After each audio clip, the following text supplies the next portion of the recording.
I feel like it's a good momentum to transition to the final segment to talk about terms in deals and talk a little bit of that trade-off, because like you said, a lot of founders prioritize valuation and they make it like one of the most important factors in terms of selecting the partner, because they assume that if they get the higher valuation, they dilute the least possible amount of ownership on the company level.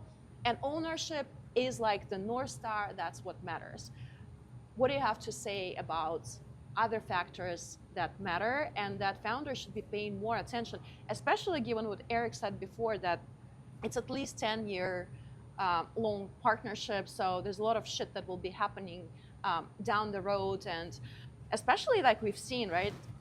And I don't know if that happened in your portfolio, but we've seen a lot of founders who raised a lot of money at ridiculous multiples to revenue or whatever multiples they use at the top of the cycle, but then they had to raise flat rounds and down rounds, and there was a lot of provisions that were triggered as a result of this dynamic that ended up playing a very bad game for a lot of founders. For so sure.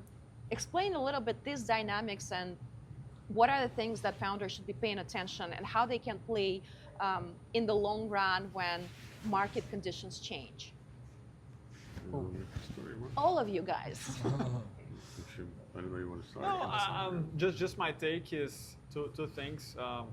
Actually, just one thing, like on valuation. I mean, we can just come here and say like valuation doesn't matter, right? Like it obviously matters. What I would incentivize founders to think about, and that's certainly how I approached, is like instead of like thinking about it in very local terms, like just this fundraising, try to expand your time horizon a bit more, and just to be very concrete on that. Like sometimes in order to take the investor that you want, you have to take a haircut in the price of like 30% versus your best offer, but like that puts you in a position to raise a further round like 2 years from now at a premium of like 50%, right? Like, so what I've tried to do when thinking about valuation is trying to be less short-sighted and having a longer horizon on like how this investor sort of like impacts my ability to fundraise and to price the rounds properly going ahead. And on terms, and getting to the details of everything that is not numbers, my recommendation would be, if you can afford, hire a good lawyer. That's the most important topic. You know, hire the Wilson Sonsini's and Gunders, Sons of Life, instead of like trying to just learn by yourself. And if you have to form an opinion, because these guys will be able to, because they see like hundreds and hundreds of deals, they're just able to look and say like, this is not a standard, this is standard, and so on.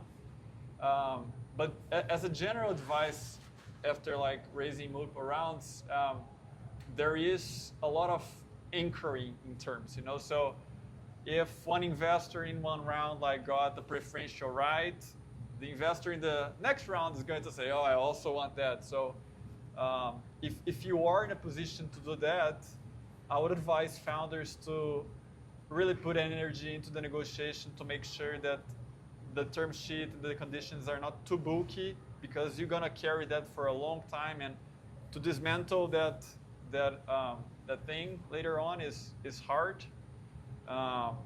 And going back to the flag question, that's also a flag, because my experience at least is like the best funds tend to be the most cleaner in the conditions, but still you have to be smart, right? Because there are good negotiators out there. So anyway.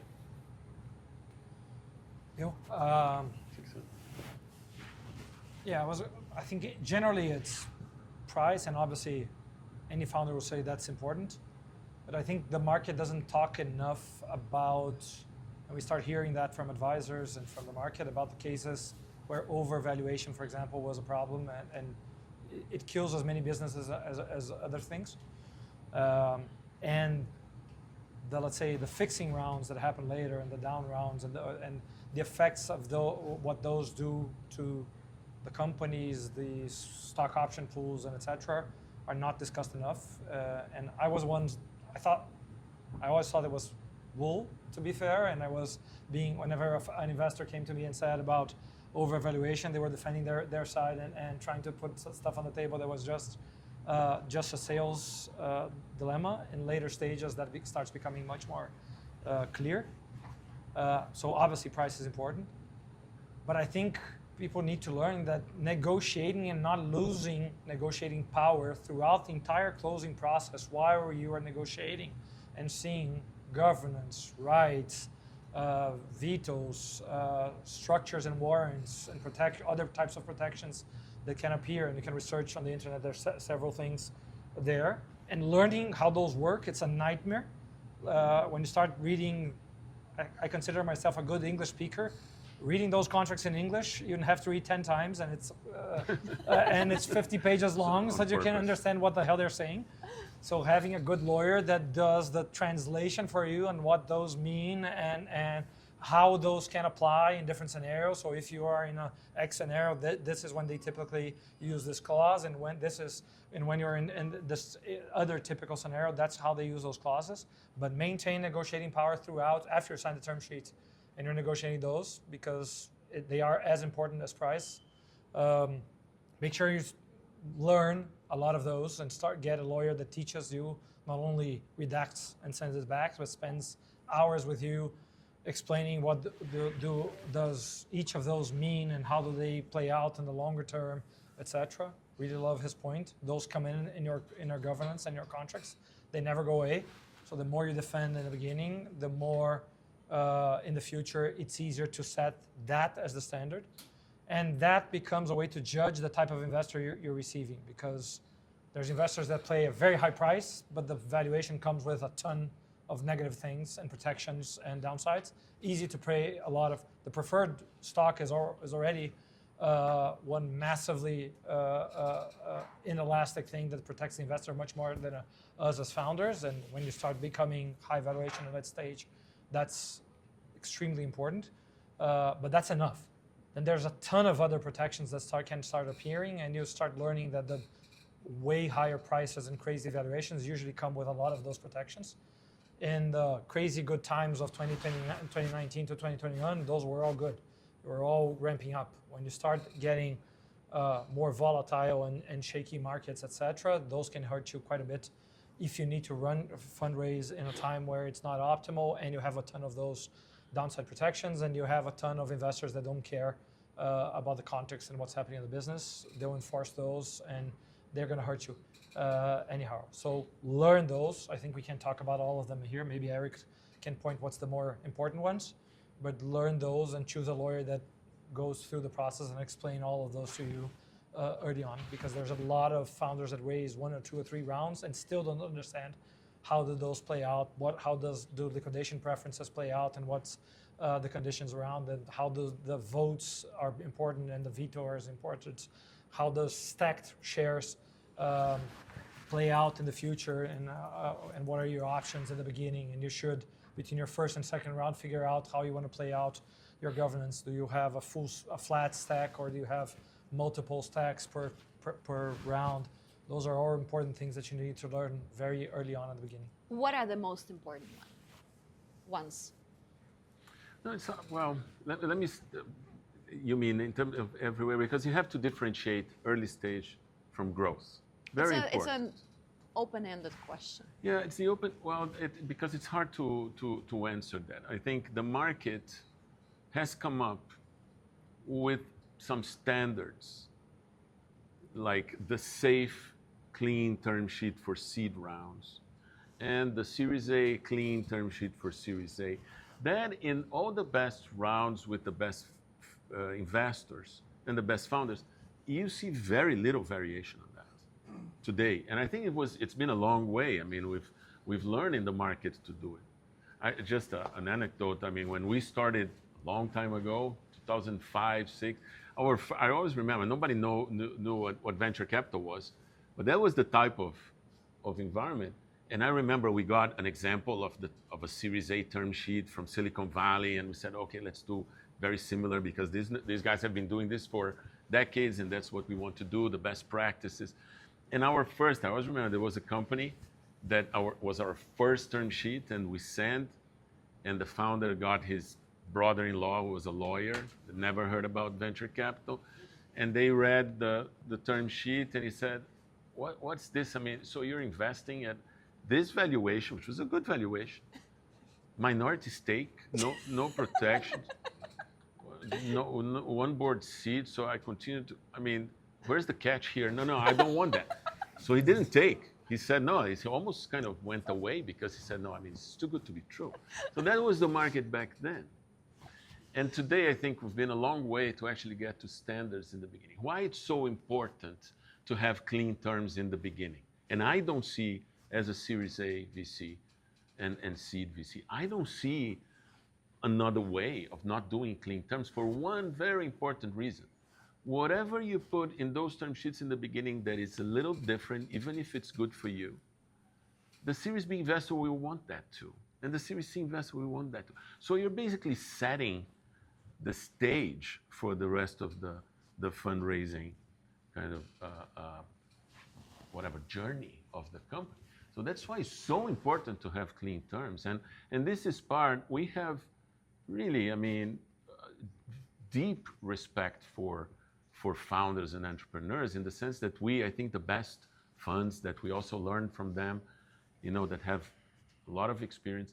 I mean, you have to have the understanding that, I mentioned this before, but it's at the core of everything, that it's a partnership that has an alignment that's very strong, but there's one disalignment. The founder is not diversified. You, the VC, is diversified. So that's why it has to be in favor of the founder, the risk. So you have to protect the incentives of the founder because you have to protect the motivation of the founder. You know, very harsh terms, and we've seen all of them. That some, you know, in the beginning, at that time when we started, the VCs, the so-called VCs in Brazil, they were like small PEs, and they wanted to buy control and just dilute the founders. That was the history. And I think it's good that we changed all that. And the power has to be more on for the founder, especially in the beginning. Now, it gets to the governance part, that the governance has to, the complexity of the governance has to increase together with the complexity of the organization, of the company. You cannot have a very complex governance in a seed round. That doesn't make any sense. It has to be loose. You have to experiment. You have to test. You have to do things. But the two big mistakes are when you have a governance that is too complex for the beginning of the company, that's a disaster. But if you have too loose of a governance when the company is larger, that's even worse. That's much worse.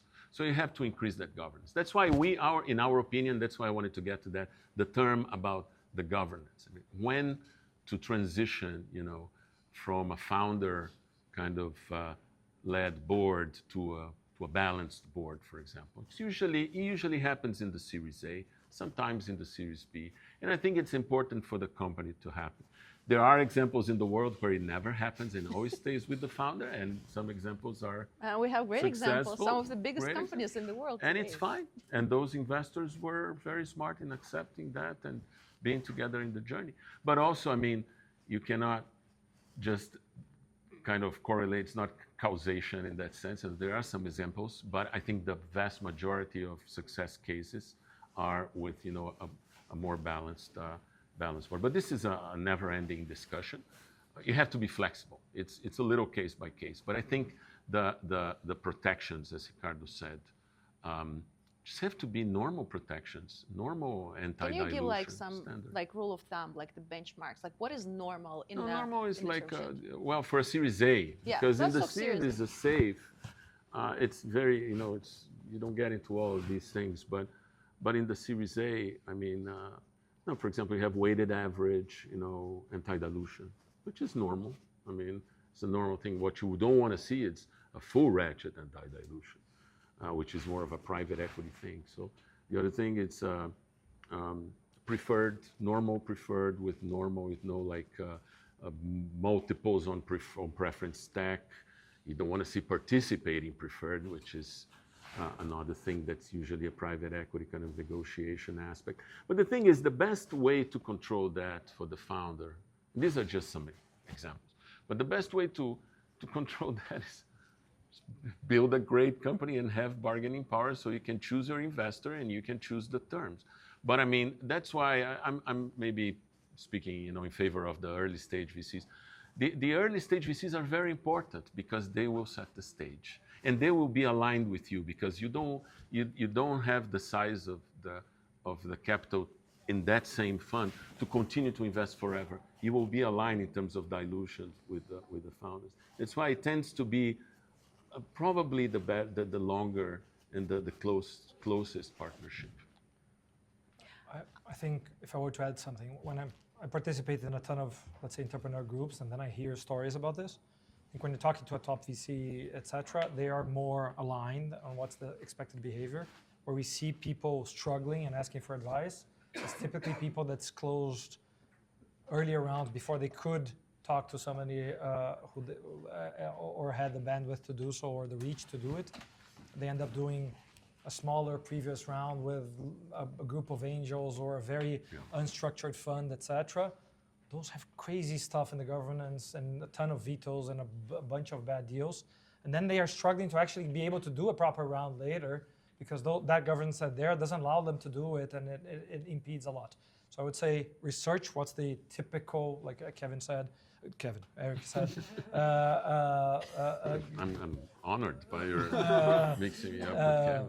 Yeah, I was talking. We know which Kevin you're referring to. Yeah, so it's my two advisors.